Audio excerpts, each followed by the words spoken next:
কিরগিজস্তানে গেলেই আপনার সবচাইতে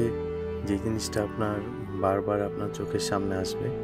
সেটা হচ্ছে ওরা কিরগিজস্তান যখন আপনার রাশিয়ার একটা কলোনি ছিল, মানে সোভিয়েত ইউনিয়নের একটা অংশ ছিল, তখন তাদের কথা মতো তারা চলতো বা তাদের কলোনির যেই ল ছিল সেই অনুযায়ী তারা শাসিত হতো। এরপরে মোটামুটি কিরগিজস্তানের অনেক যারা জেনারেল ছিল বা ওই সময়কার আর্মিতে ছিল, অনেক সেনাবাহিনীর অফিসার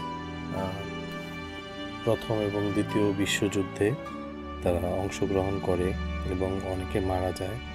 তো ওই বিষয়টাকে তারা তাদের জাতীয় পর্যায়ে অনেক গুরুত্ব দিয়ে থাকে।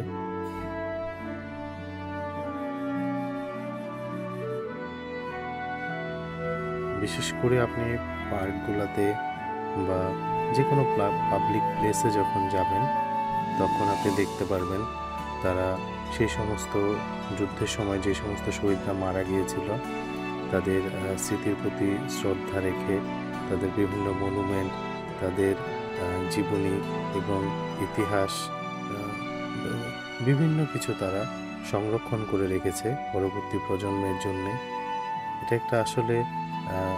একজন যুদ্ধে মারা যাওয়া একজন সৈনিকের জন্যে অনেক বড় প্রাপ্তি, কারণ ভবিষ্যৎ প্রজন্ম তাকে জানতে